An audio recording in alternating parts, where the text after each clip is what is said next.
Good morning, everybody. How are you? Hello. Hello. Oh. Boy, it's lonely in this cave. Wait a minute, gotta get some music. Glad you're here.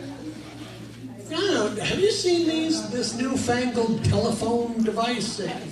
Anybody got one of those things? Make sure it's silent, vibrate, airplane mode, something like that. So we're glad you guys are here. Hope you're having a great week. And love you. Love you back. Who's ready to rock? Love you more. Yeah? Anybody want to dance? Yeah. 1, 2, 3, 4.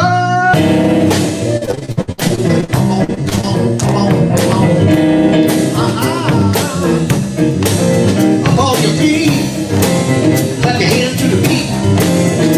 We're the rhythm, we're free. What do I want? What do I desire? What will bring me to my highest? Yeah, what do I want? What do I desire? What will bring me to my highest?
Expressions on each face to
breathing in and out, just allowing yourself to be fully here, fully now. And just bring your awareness to the fact that this breath is a natural exchange with the universe. And allow this awareness to fill your physical body, to fill your mind, to fill your spirit, sensing its warmth and wisdom, knowing just where to go, just what to do, to heal what needs to be healed, to reveal what needs to be revealed, bringing centering and harmony.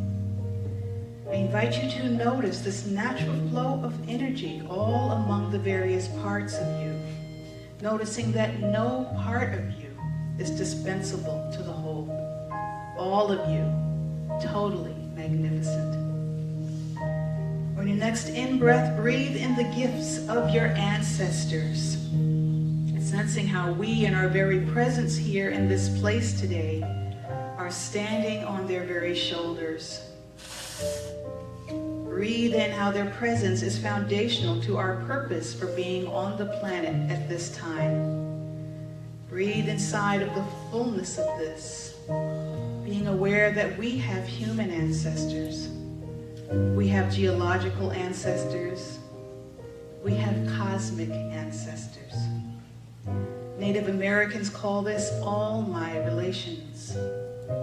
Breathe inside the aliveness of this gift, sensing and feeling the lifeblood of rich inheritance in every part of your being, the heft of its earthiness, the transcendence of its divinity in every part of your mind, your heart, your body, your inner biome of your beingness. On your next out breath, breathe out the gift of your uniqueness, of your unique expression of the divine, back out into the universe. Back out to our beautiful Mother Earth and all of her sentient and non-sentient beings. To the cosmos of endless possibilities and all who will come after you, your beautiful descendants. Sensing how the natural response to this richness of this exchange and this breath is gratitude. Take a moment to be with this gratitude, saying thank you, thank you. On your next in-breath, breathe your awareness to all those who are around you, not as separate beings, but as all their relations, as beings of this rich exchange, of this deep interconnection. And sense into the collective feel that we are creating together in this time and this place, the fullness that is already here greeting us. Now include those that are here virtually and those who will listen to this recording later. Breathe the fullness of who we are together into your heart and back out into the whole of us. Breathing in who we are together into your heart and back out into the whole of us. Allow this awareness to permeate this service and then flow forward into your week ahead. Take another deep breath in, and when you are ready, I invite you to open your eyes. And so welcome, beloveds. I'm so delighted to be with you all here as always. My name is Lisa Lee. I'm the spiritual leader here at Unity of Las Vegas. And celebrating this now moment, the preciousness of our togetherness. So I wanted to begin by welcoming those who are with us virtually, including those that will be listening to the recording later, just to let you know that we feel your hearts, we feel your energy, even though we cannot see you with our eyes. And we are so very grateful for your presence in all the ways that your presence and your intention is feeding the magic that we're about to create together today. So thank you so much for being here. And now I'd like to celebrate and to welcome anyone who may be here for the very first time. If this is you, I invite you to stand. And I will not ask you to say anything, but we do have many gifts to give you. So please stand so that we can welcome you. Yay! Keep standing, we have more things. Yes. So the first of our many gifts, Marcia will be handing you a welcome packet that lets you know a little bit about us and and a little bit about unity as well, and how we have been sharing our particular flavor of love to the world. And the next thing, oh yes, and before I forget, inside of your packet is what we call a magic orange card. So the orange card inside, I invite you to take that out and to fill it out and leave it with us. And that's an opportunity for us to be able to gift you yet again with a meditation video. So we would absolutely love to do that. And now we have one more gift, which is an energetic blessing. And so for this, we just ask you just to open your heart and to receive. And I'm going to invite our community to rub your hands together and to repeat after me. We see who you are. We see who you are. You are a magnificent divine creation. You are a magnificent divine creation. You are a one-of-a-kind miracle. You are a one-of-a-kind miracle. You are indispensable to the universe. You are indispensable to the universe. We love you. We love you. We bless you. We bless you. And we celebrate the light that you are. We celebrate the light that you are. Thank you so much for being with us today. We're so happy for your light. And now I would like to invite our in-house Sangha to stand and to greet each other in the spirit of Salubona, which is this all my relations seeing. We see. How did you find this? There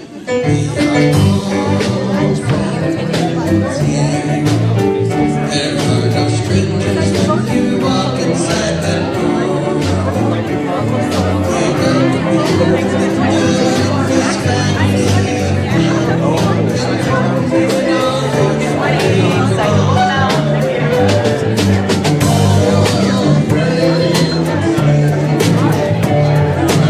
Strangers when you walk inside that door.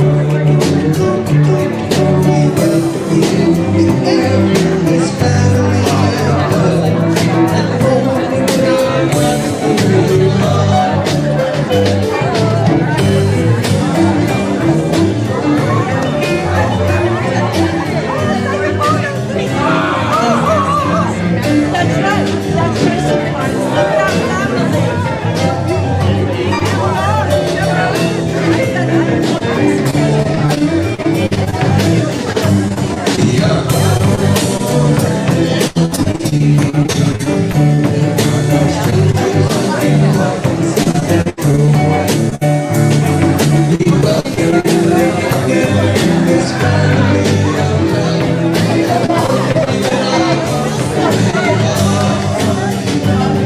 And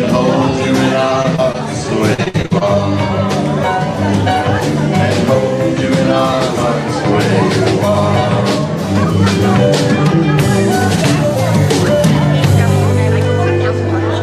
Indeed we do. Just the way you are. Please don't go changing on us.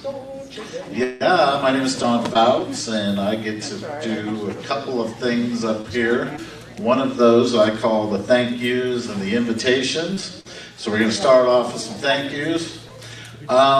This is kind of a personal thank you. I want to thank you that this Unity Church is the catalyst for every good thing that's happened in my life in the last 15 years.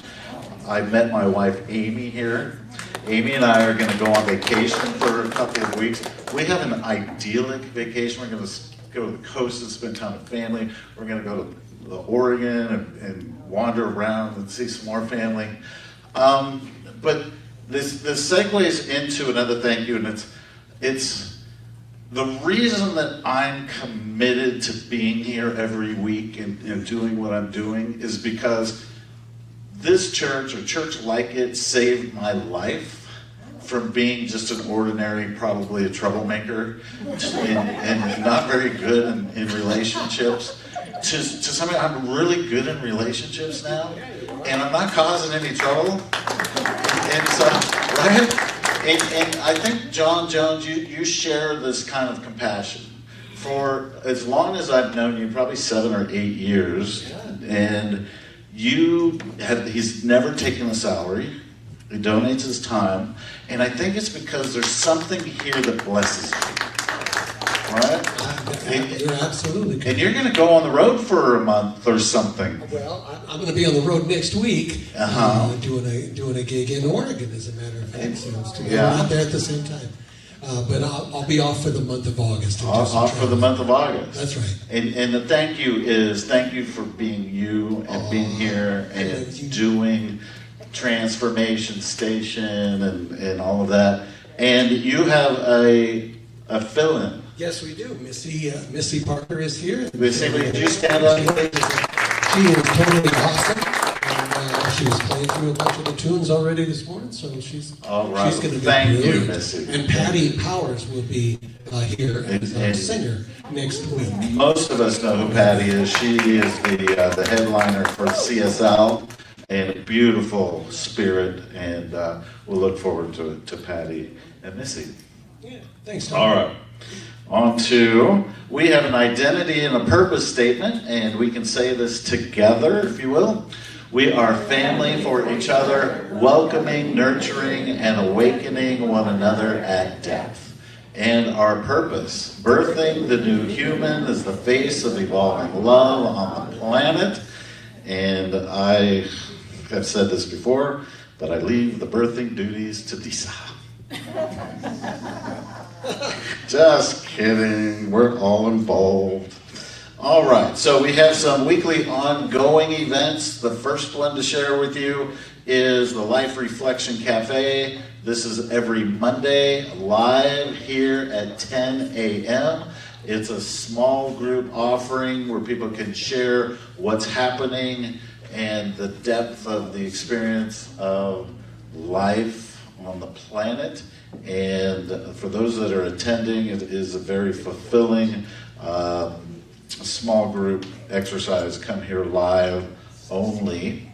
And then we have I think this is the center of the heart of our church, and that is A Course in Miracles. A Course in Miracles. And so we have to share a lesson very quickly, and this is so pertinent for our perception of current events as the world cycles through love and fear. And it says, lesson 194, I place the future in the hands of God. And if you accept today's idea and you have passed all anxiety, I'm going to say that again. Accept today's idea and you have passed all anxiety, all pits of hell, all blackness of depression, thoughts of sin and devastation brought about by guilt, by placing the future in the hands of God. Accept today's idea and you have released the world from all imprisonment by loosening the heavy chains that lock the door to freedom on it.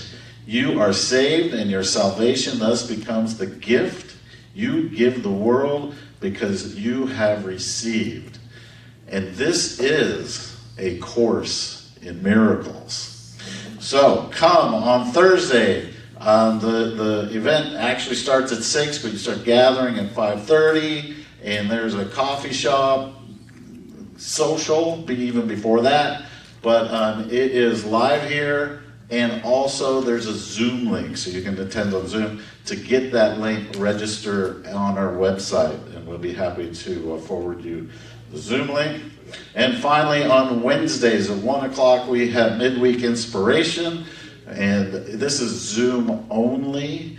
And if you do attend, you will get to review the special reading and the purpose or the ideas of what's happening in Lisa's message today and how it is affecting those that attend. And then we have an upcoming series, and we're calling it Dream Big and Prosper with Florence Monzon. Do you want to share a little bit about that? I've made you share. Just do it? Okay. Just come to the class, which begins August 9th, and that's a Saturday, and from 10 to 12. In addition to that, Reverend Florence and Lisa will be doing 2 weeks of joint service 3 weeks. I need her. Just saying.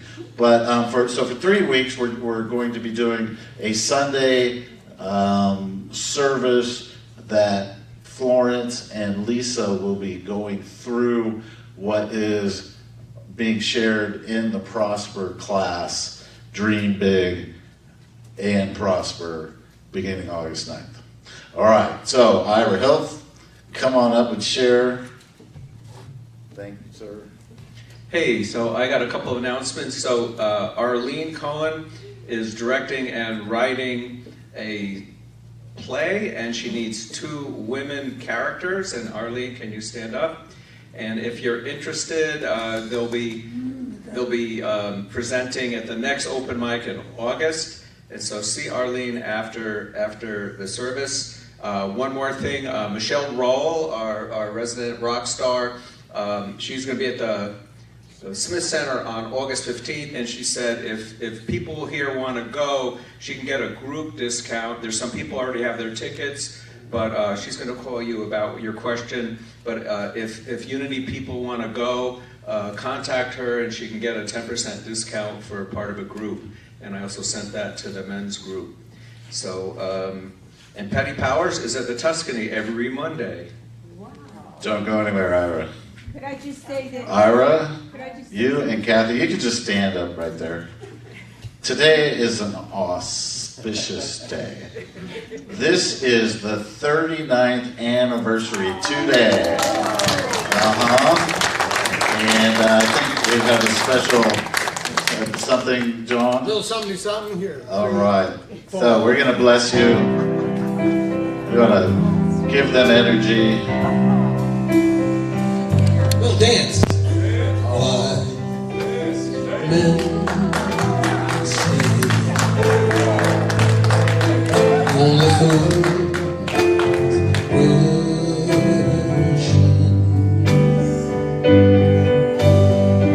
But I can't help falling in love with.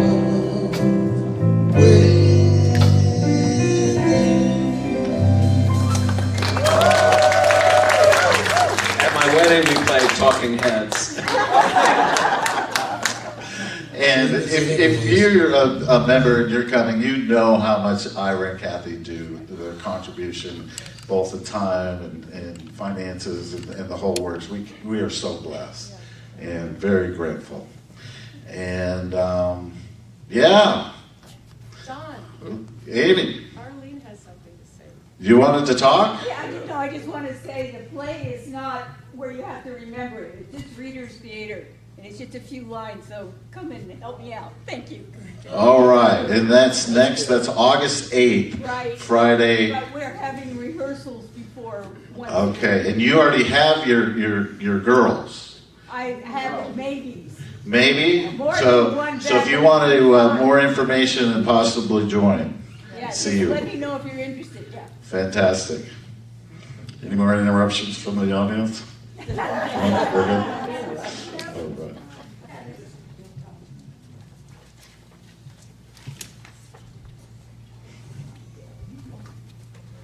All right, and so now it is our sacred time for prayer. And so I invite you to take out your prayer slips. If you need a prayer slip, please raise your hand. We have our beautiful ushers are coming by to provide these for you. And prayer is indeed a very sacred time.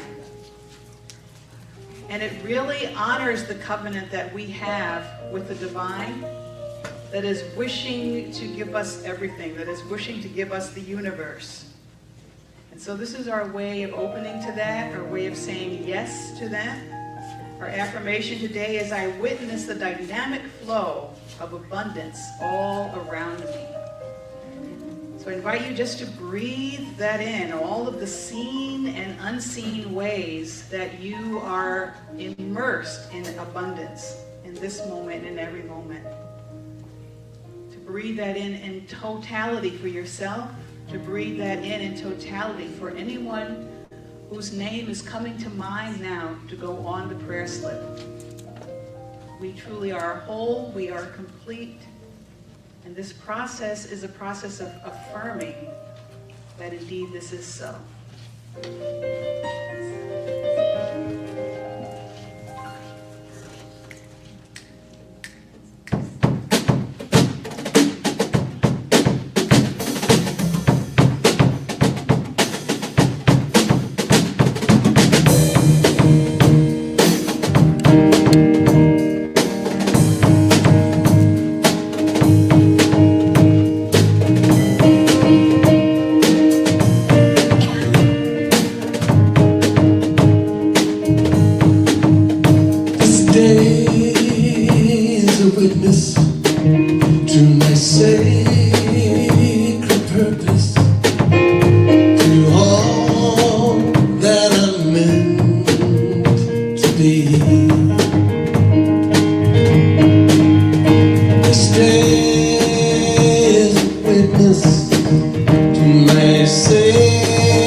This, if you'll close your eyes, come into breath awareness.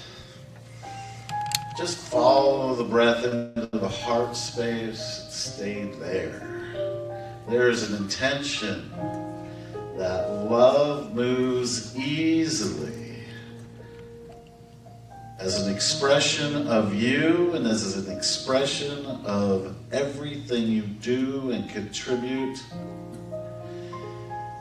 We are grateful for these prayers, The intention of the prayer request manifests easily in Holy Spirit, bringing abundance, healing relationships, offering comfort, and a peace that passes understanding, easily manifesting now.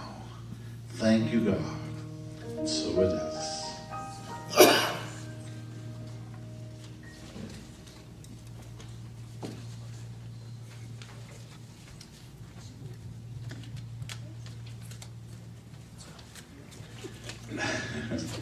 So that special reading that I was talking about in the announcements, this is what it is. And Lisa puts these together most every Sunday that you're here. Once in a while we do a daily word. But the word for today is Homo sapiens. And the affirmation, I breathe inside the embodied wholeness of love. And to quote Philip Shepard, to come back to your soul's calling, to come back to your life in this moment, is to come back to the body, to come back to that deep, deep knowing in the pelvic bowl that comes into felt relationship with the world around you. Homo sapiens is our capacity to sense into wholeness, into the wholeness of the universe, the wholeness of the world, and the wholeness of our own beingness. Living in Homo sapiens is to walk through life as if with each step we are touching sacred ground, where every leaf and stone is part of a deeper dialogue between us and the infinite. It is within this realm of consciousness that true healing can occur, where we can access a wisdom originating not just from the thinking nature of the mind, but from within the very sinew and soul of the body. In this large embrace of our beingness, no part is isolated, no feeling orphaned from the heart. Today, I listen from inside my embodied wholeness to hear the symphony of existence, the sigh of the wind, the resonance of my body, the unspoken needs of my heart. I marry the knowledge gathered from the outer worlds of books and scholars with the inner knowing that springs from the depths of silence. I know that my listening is an act of sacred humility, opening me to all that is wishing to be revealed and all that is wishing to be healed. Here in the sanctity of this communion lies my path to a life lived with purpose, understanding, and an interconnectedness that binds my destiny to the stars and the dust alike. I think this is the purpose of why we're here and what is being said. So I'm going to say this one more time.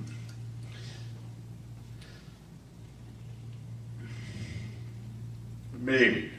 You got it. You got this. I got this.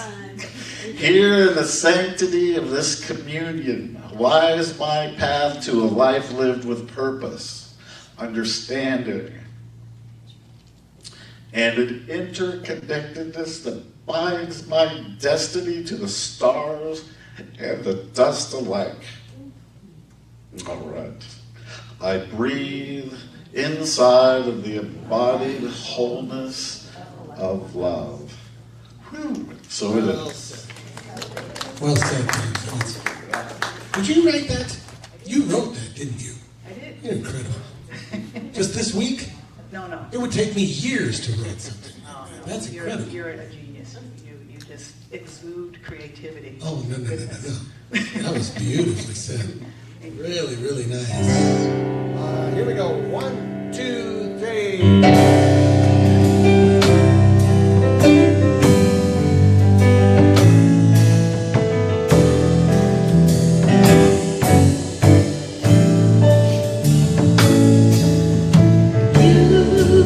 Use me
here we are in this amazing sacred space, and we're getting ready to begin another two-part series that I am very excited about. Best ever, that's how I always feel, though, every Sunday. But before we get into that, I just wanted to give a few quick announcements about some things happening here on Sundays. On July 27th, just 2 weeks from today, we have Paula Sadler will be delivering the message Serendipity, Synchronicity, and Silence. And I am here comes Paula now, even as we speak. So I'm so excited about this because what really, I guess, ignites my heart is to really see all of you growing and moving forward, utilizing the principles and evolving. And so when we talk about the love moments and various types of things like this, we have an opportunity to really see those of us that are really dedicated to the principles and what this really looks like in the world. And that just begins to help us to grow and grow and grow. And so Paula is the poster child of this, of course, and she's a wonderful example of what it is to take love seriously in her life. And so I'm so excited about her sharing the message with you on the 27th. And next, as Don was mentioning, we have the amazing Florence Monzon, who is an absolute marvel person to really be with. She's a person that just standing there, she embodies the principles. I don't know if you guys have experienced that, with her. And of course, she's known for the infamous "Thank you, God," which she says to everything, and it's totally contagious because I find myself doing the same thing, to all manner of outcomes. It's "Thank you, God," and something in doing that really aligns you with the love that really wants to show itself in every circumstance. And so she's written this amazing book, Dream Big and Prosper. And so she has had this on her heart for a while to really work with us with the beautiful principles in that book. And so it'll be a two-part thing going on. We'll have 3 weeks on Sundays where she and I will be co-leading the service. And then, as Don was mentioning, we have the Saturday class from 10 to 12. And so I highly recommend doing this. For some reason, we have some summers are prosperity summers. We did also a prosperity series, which was really wonderful last year. And so there's no bad time for prosperity, but it seems like this is our special time. And so I highly recommend joining us for that. And the next August the 17th, we have Azan will be coming. And he's doing 2 wonderful things. He's going to be speaking on Sunday on the 17th, but equally importantly, he's going to be barbecuing chicken for the barbecue on the 23rd.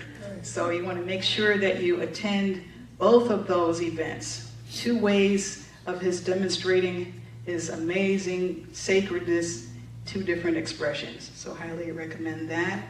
And then we have Mariliz Monzon will be our guest speaker on August the 31st. Mariliz Monzon is the daughter of Florence Monzon. She has spoken here before, and you probably witnessed her amazing energy. I mean, she can just really go, in amazing directions in a very short period of time. It's something to really be with. And so we'll be having her back, and so I'm very excited about that. All right, so last week we talked about the power of understanding, which is one of Charles Fillmore's 12 powers, and we're going to be exploring one of those at the beginning of each month. And understanding is a really beautiful power to play with, and so we played with it according to the 5 ways of being. It means that we had 5 different ways of looking at things in life, that look at circumstances in our life. And depending on which of those lenses you pick, will give you a variety of different possibilities. Some of them you may like, some of them you might not like. And so we took a look at that, recognizing that we have some choice points around that. Like we're not stuck with only looking at it one way, that we have an opportunity, if we're stuck in a particular way, that we can take a breath and then we can expand to other ways of looking at it. And so we have the 5 ways of being are to me, which is more of that kind of life happens to me and I'm kind of a victim of it, that type of experience. We had by me, which is really the conscious creator's way of looking at things. I'm going to create affirmations. I'm going to write my goals. I'm going to do a variety of things to really make life better for myself. And there is through me, and that's the beautiful way where you begin to realize, oh, there's a power that is greater than me, and I can kind of just breathe in it and just allow it to flow through me into this circumstance. Then we have as me, and that's a turning to recognize, oh, I am this amazing power that is flowing through me, and to begin to look at it in the first person, and to recognize the possibilities that come forth with that shift. And then we added a new one, which is as us. And so that really is kind of like the evolutionary edge right now for humanity, you know, this ability that we have to really see how we are deeply interconnected with everything. And so that term, Homo sapiens, actually speaks directly to that, and it really calls forth that there already is a part in us that knows that we're deeply connected, that there's nothing that we are not connected to, and that we have the capacity, therefore, to speak as that and to come from that collective wisdom. And so that is kind of a little bit of an edge, and so we're going to be playing with that in a lot of different ways. Today is a way that we'll be doing it. But before that, I have so much fun lately with asking you to talk, so I'm going to ask you a question. And the question is, what does it mean to you to live as us? When you hear that, even if you weren't here last week, we did go into it a little bit, but when you hear this term, as us, what do you think it means to live as us? Let's see how many brave people would like to play with this. Debbie. We were talking, Mike.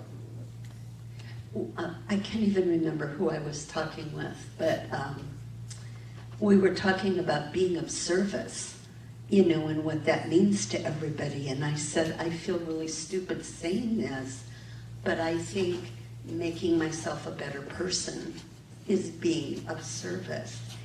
And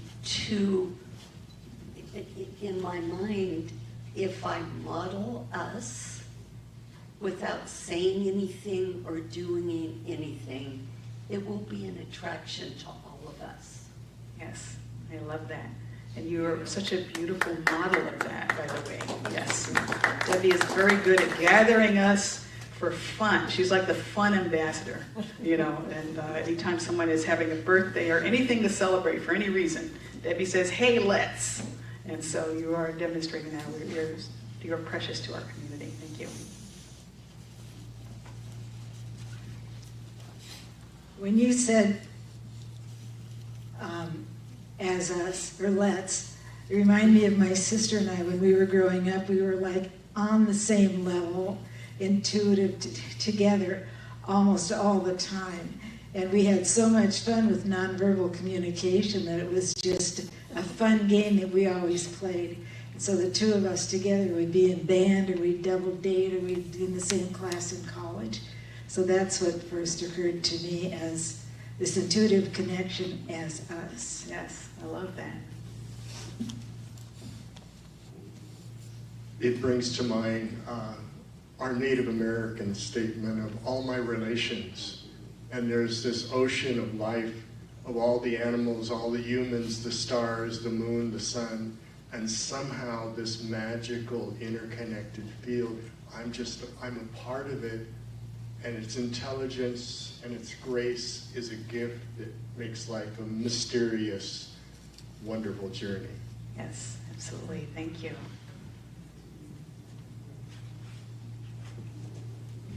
To me, as us means going with the flow of life, ego no longer dominating our thoughts, and bringing heaven to earth. Yes, thank you. What comes to my mind is Maslow's hierarchy of needs. So in order to be self-actualized at the top, It's no longer about you, it's about your contribution. Yeah, Maso actually added another category in the latter years of his life, which is self-transcendence, too. So, yeah. Yeah, so he understood what you're talking about. Exactly. When I think of as us, I think about the connection between all of us. We're all connected. Our thoughts and our actions will affect all of us in some way. Absolutely, yes. Thank you. Anyone else?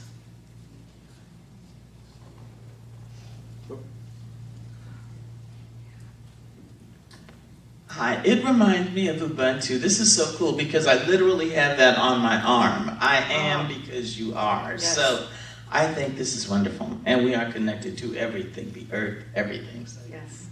I love Ubuntu. Beautiful. right here. Yeah. Very cool. Well, yes, I'm going to check all of the above.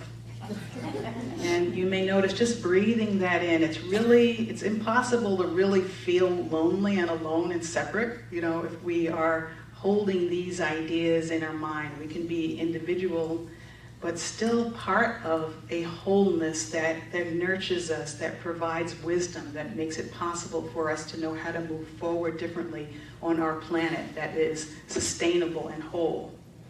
And so, what I'm going to share with you before we go into our message today is a video by Joanna Macy. I don't know if you're familiar with her work. I really think of her as a matriarch of our culture. She's an American environmental activist, author, scholar of Buddhism, general systems theory, and deep ecology. She's known for her work in deep ecology, for her developing the work that reconnects a framework for personal and social change that addresses ecological and social crises. Macy's work explores the psychological and the spiritual dimensions of the nuclear age, the cultivation of ecological awareness, and the integration of Buddhist thought with postmodern science. That's so cool, isn't it? And so she's going to share in this video about something that's called the Shambhala warrior prophecy. And that comes from Tibetan Buddhist tradition, which is called the coming of the kingdom of Shambhala. And that's 12 centuries old. So the Shambhala warrior actually is a metaphor for the Bodhisattva, which is really looked at as the hero in the Buddhist tradition. So due to the radical coexistence of all things, this is not really a state that's relegated for a select few of enlightened people. But the idea that if one person can achieve that state, all can. So she invites us to listen to this story, to this prophecy, from that place that this is your story. So we can play the video. Thank you. There comes a time when all life on earth is in danger. At that time, great powers have arisen, barbarian powers. And although they waste their wealth in preparations to annihilate each other, they have much in common. And among the things these powers, these barbarian powers, have in common are weapons of unfathomable devastation and death, and technologies that lay waste the world. And it is just at this point in our history when the future of all beings seems to hang by the frailest of threads, that the kingdom of Shambhala emerges.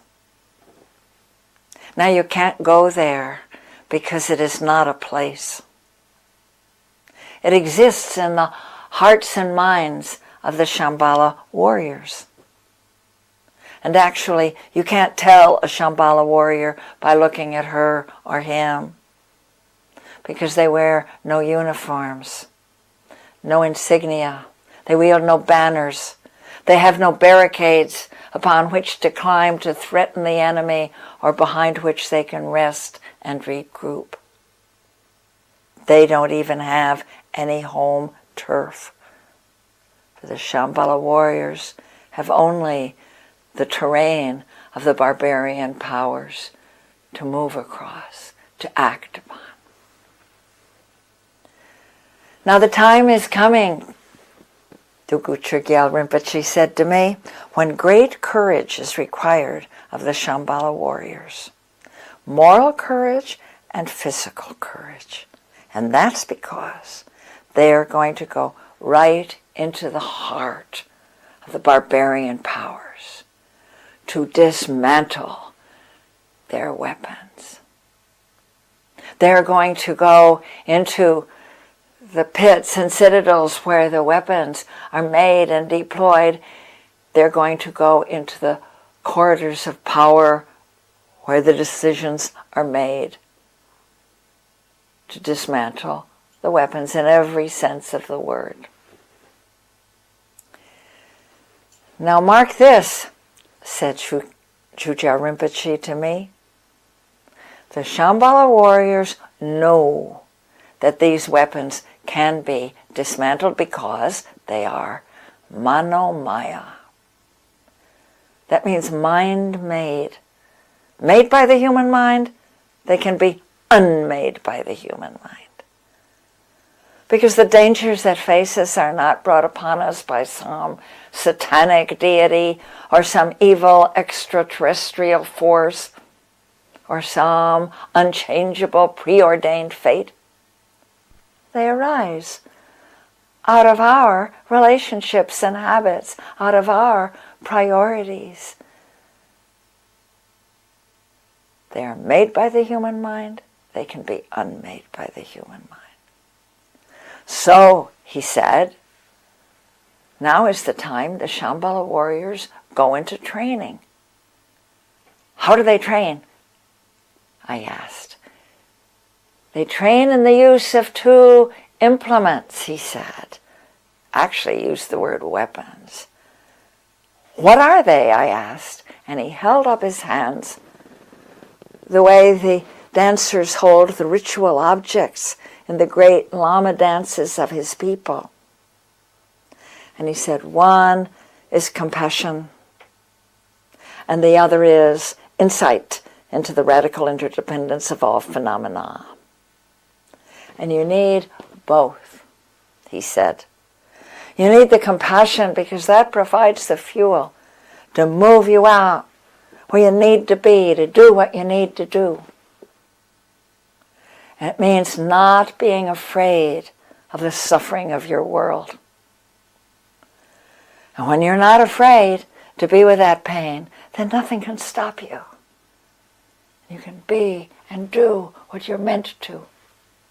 But by itself, he said, that implement is very hot. It can burn you out. So you need the other. That other tool, the insight into the radical interconnectivity at the heart of existence.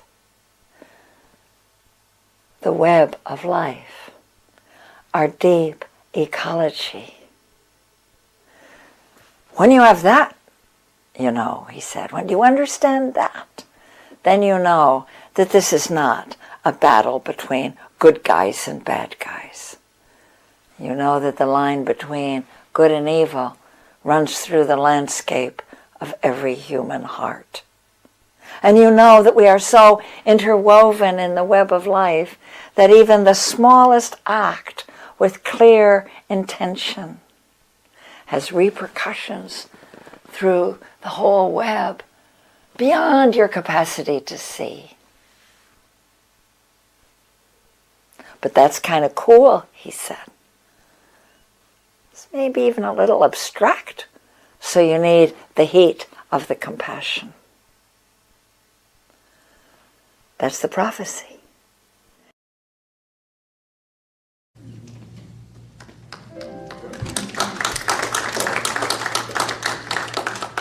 So I invite us just for a moment before we move forward, take a breath and just be in silence and just allow the words that have just come into you to move into your heart, your mind, your physical body. Just breathe them in just for a moment.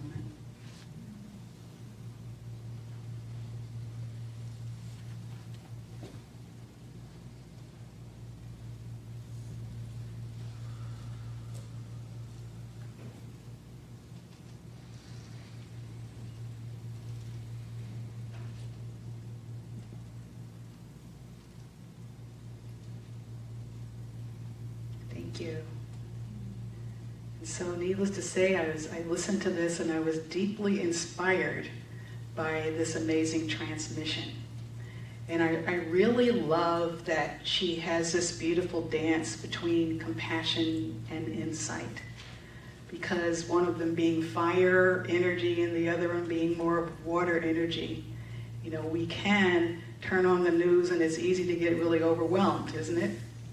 We can't, it's really hard to really hold that. And so we need this insight. We need this truth. We need internal anchors in our hearts to be able to do that. But it is the compassion that allows us to go out and be with. So it can't be just one or the other. So what I thought we would do over the next couple of weeks is just to be with one and then the other and see how that they really want to dance together. And so the name of this series is The Tender Edge, Grace, Courage, and the World to Come.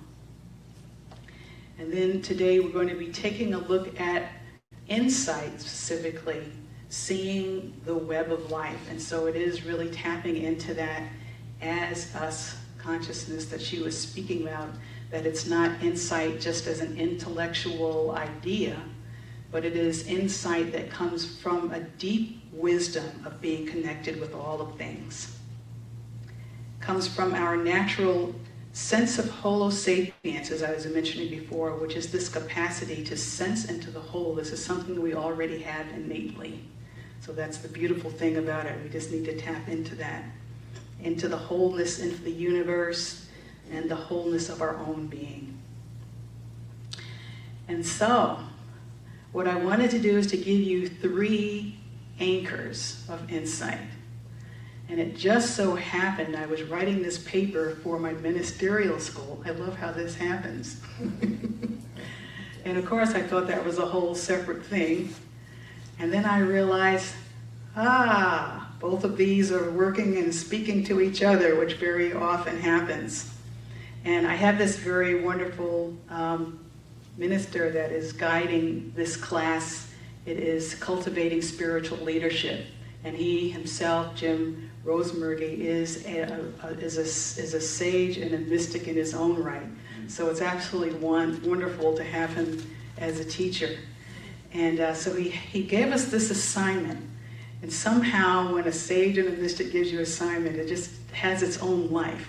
You know, it kind of just takes off, something that you think you can just kind of knock out in an hour or so. It's like, it's taken me hours, an hour, and it's still not done. I thought it was finished. I got to go back and do some more because some more is flowing through. But anyway, he asked us, what are our allegiances? And it's a really profound question if you kind of just breathe into that. What do we give our life force to in our lives? What do we give our mind to? What do we give our hearts to? What do we give our bodies to? What are we in service to? And how does that live deeply within? And so I discovered in this exploration that allegiances really are living entities of themselves, born of both shadow and light. And that they make themselves known as you are ready to receive them in their full integrity. They breathe and they morph, and their roots run very deep in beingness. So I'm going to share three of them with you, which, as I mentioned, are still speaking, so this is a very living process. So I began first with the allegiance to direct knowing. And Jeremiah says, I will put my law within them, and I will write it on their hearts, and they shall not teach one another, saying, know the Lord, for they shall all know me, from the least of them to the greatest. And so then this particular allegiance, I have been drawn over the years to cultivate with the universe a direct relationship, which means that primary guidance is directly from within. And it means that there is wonderful dogma out there, there's wonderful truth principles, there's the Bible, there's all of these wonderful things that we can use in support. But what I have been brought to really, that to really trust this inner voice, that all of those outer things are for the purpose of pointing inward, and to strengthen that, and to learn to trust that above everything else. Because sometimes you may be given a message that's unpopular. Some of you may have recognized this already. Maybe the universe is speaking to you in a way that it has spoken to no one before, or not in a way that you are familiar with. So part of it is cultivating that discernment and having that depth of relationship with the divine so that you can move forward. And there's a sense that that is really the potency that is really being called forth from us right now on the planet. It's not for us to kind of create cookie-cutter versions, of ourselves, or automatons that can recite dogma and passages, but this ability to really come from a deep inner knowingness. And the more that you cultivate that, you can begin to feel a depth of centeredness and groundedness that comes from the cosmos and moves all the way into the earth. And when you begin to feel that, you begin to say, it is from here that I can meet the world. And so I'm discovering with this that even though I have growth edges around that this process for me is completely non-negotiable. Like, I don't choose to get off just because because I'm a human being that is growing. And that this authority really is not so much a personal authority. It's not my personality that has this authority, but is really an authority that I consent to be possessed by. And this is through resonance, through reverence, and through rhythm. So that is the first anchor. The next one is homeostasis and emergence. And John says, of course this is John in the Bible, this is not John Jones. However, John Jones is very smart, so he could have said this. This is the Bible. It says, unless a grain of wheat falls into the earth and dies, it remains alone. But if it dies, it bears much fruit. And so these words, homeostasis and emergence, are a little bit of a fancy thing, but it's something that I got from Brian Swim, who is a wonderful cosmologist, and he has this beautiful blend of spirituality and science. So you can really, when you hear him speak, you hear a universe that has soul. It's not just a materialistic version, of the universe. And so when he speaks about homeostasis and emergence, he's talking about these two abilities, these two principles of the universe. One of them, homeostasis, is this ability for things to fall off when they're no longer serving. So it's a kind of the universe really hones itself. When something is no longer working, it has been great maybe for a long time, and now it's not. It begins to die out. There are other parts that can be of service moving forward, but they will be changed in whatever way that is appropriate. And then you have the power of emergence, which is birth. What is birthing itself anew? What wants to come forth as a result of what has been falling away? Because what is falling away to be in service to what wants to be born. And so living in that metabolic exchange, what is that? How do we live that way? It's very inspiring. I think about it in terms of what's happening on the planet right now, what's wanting to die. And I love Matt Kahn, someone else that I listen to that's amazing. And he says, very often death is the end of the story. But what if it's the beginning? What if you made death the beginning of the story? Which means that something dies, and now that means something new is coming. What is it? And can you really midwife that? Can you have that relationship with death that you can see that it is such a vital part of life? And to live in that exchange, because this makes it possible for you to really co-create what wants to happen on the planet without you being absolutely devastated when you turn on the news every day. Like, you know, it's very easy to say, oh my God, I can't believe, you know, it's almost surreal in a way, right? To our ego mind, it's like, but to this other part of us that has this co-creative ability to understand the relationship between life and death, what is falling away, so something else can come. Having those eyes, having that imagination is what makes us possible then for us to move forward differently. So that's the second one. The third one is that love is the foundational force in the universe. It is the foundation of everything in the universe. And I came to this actually, I mean, I probably always had this, but in particular in 2020, I took this course with Jeff Carrera called The Artists of Possibility. It's a 14-month course, and he asked us to come up with our final articulation. So a final articulation is a foundational knowingness about the universe that one finds to be non-negotiable. It can neither be proven nor disproven, yet it is mentally, emotionally, spiritually, and even physically pervasive, deeply interpenetrating into every sinew of being. So Romans says, "For I am convinced that neither death nor life nor anything else in all of creation will be able to separate us from the love of God." So I invite you just to breathe that in. There are no voices that can be against that. There's nothing that science can say to refute that. So feel that also as an anchor that goes all the way from the heavens through your being into the core of the earth.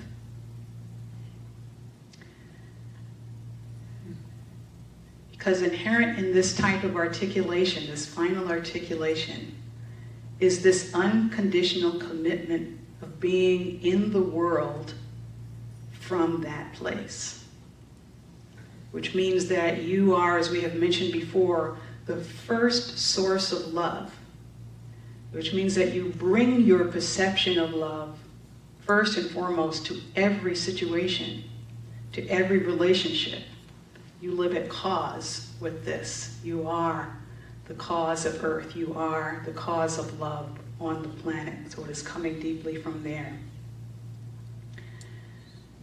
And this is really, it's a sense of really being aligned, not because you know something or that you have factual understanding from that standpoint, but because you deeply belong. And I love this word belonging, because belonging is this relationship that you have that comes from a total understanding of how profoundly you are connected with everything, with everyone. And that there is a beautiful wisdom that comes forth from that that cannot be accessed without that particular awareness. So I invite us as we are moving forward in the earth to really embody these three anchors of really being in that place of direct knowing in a non-negotiable way in your relationship with the divine. This is both a horizontal relationship with the divine and vertical, which means you see the divine in all things. So it's not just the vertical, but also in the horizontal. And that you do not compromise that relationship.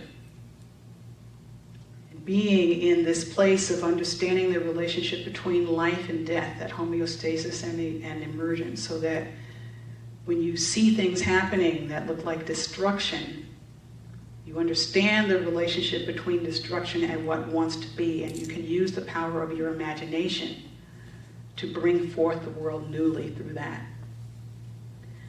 And then this beautiful anchor of love is the foundation of the universe, and how that is non-negotiable, and that you can be that first source of love in everything that is happening. And so if you breathe those three anchors in, you begin to see, This is now what makes it possible for me to be with everything. Because the world is asking so much for us to be with it, heart to heart. It's this amazing nutrient of heart that we can really nurture each other, that we can really heal each other from that place. So we have to be willing and able to have this capacity of having that openness of heart. And so it's these three anchors that allow us to do that. So I love, as you know, the work of Bayo Akomolafe. He says, we are being invited to live on the edge of the old world with the heart of the new. And so that's what this is allowing us to be and to do. We truly are the chosen ones. And I invite you to breathe into the yes of that.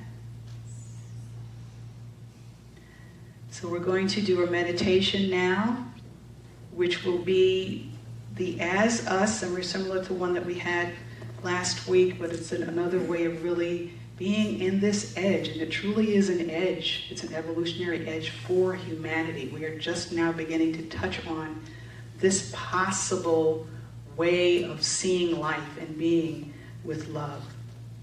So I invite you to take some deep breaths in, and just take these words into your heart. Just imagine that you are saying this to yourself, that you are saying these words to one another. We're saying these words to the earth, to the cosmos. There comes a moment on the path when the mirror softens, and I no longer see myself as the center of the story, but as the story itself unfolding. In a chorus of voices, a tangle of roots, a tide of a trembling yes. I am no longer doing the healing. I am the field in which healing moves. I am no longer the dreamer alone in the night. I am the dream, dreamt by something vast and ancient and whole. I speak, and the voice is shared. I forgive, and the waters part for many. I weep, and the earth weeps with me. I rejoice, and the galaxies pulse with light. I say to myself, I breathe inside of the embodied wholeness of love. I breathe inside of the embodied wholeness of love. This is not a destination. It is a remembering that I have never been separate, that my healing is ours, that my becoming is our liberation, that even the ache was never mine alone. Here in this sacred web, we do not fix, we do not conquer, we tend. With muddy hands and open hearts, we walk each other home, not back to what was, but forward into a new way of being. Not me, not you, but us, as us, always. I invite you to take some deep breaths in this expansiveness as us. Breathing in this awareness, it knows where to go in our minds, where to go in our hearts, where to go in our bodies.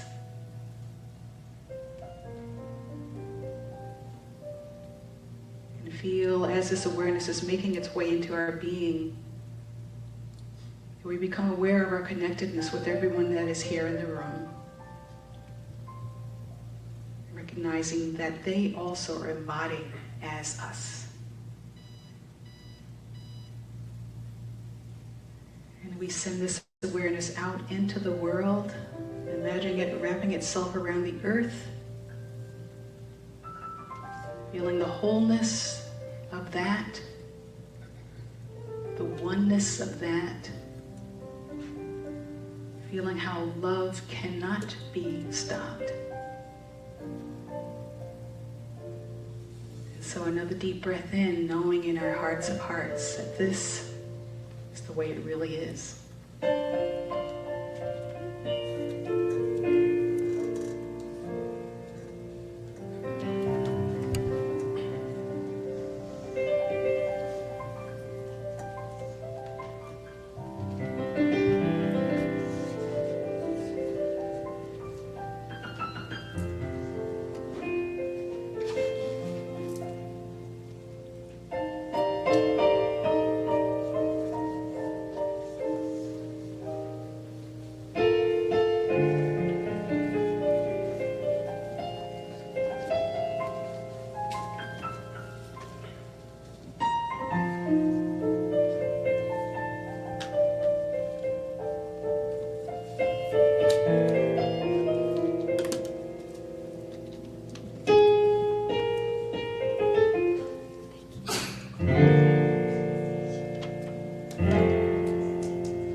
This is why I believe you come to church every Sunday, because once in a while you just might get some hope, right? You might just be inspired to go, you know what? The world is crashing, but I'm okay. Wow. Thank you. Thank you. It's a beautiful service. This is our time to collect your gifts, your offerings, that which sustains this ministry and pays these bills, and we even take care of you a little bit. Yeah. All right, so we have an affirmation. You're going to hold your gift in your hand and we'll say together, divine love through me blesses and multiplies all that I am, all that I have, all that I give, and all that I receive. And the ushers will pick up your gifts if you'll move those to the aisle.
And so it is with gratitude.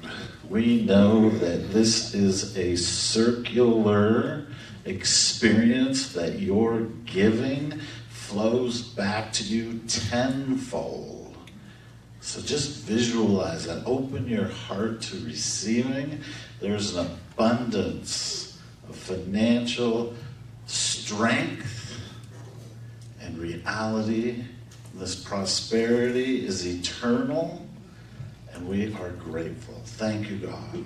So it is.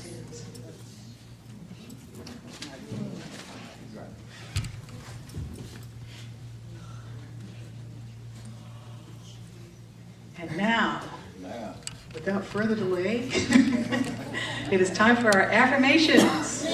Everyone please stand and repeat after me with your outdoor voices. I am. I am that I am. I am a radiant expression of the divine. Infinitely loved. And eternally supported. I'm an author of the impossible. I am a living miracle. I am a living miracle. I am a keeper of the divine flame. I am. We are. I am. We are. And all is well. 2, 3.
The love of God enfolds us.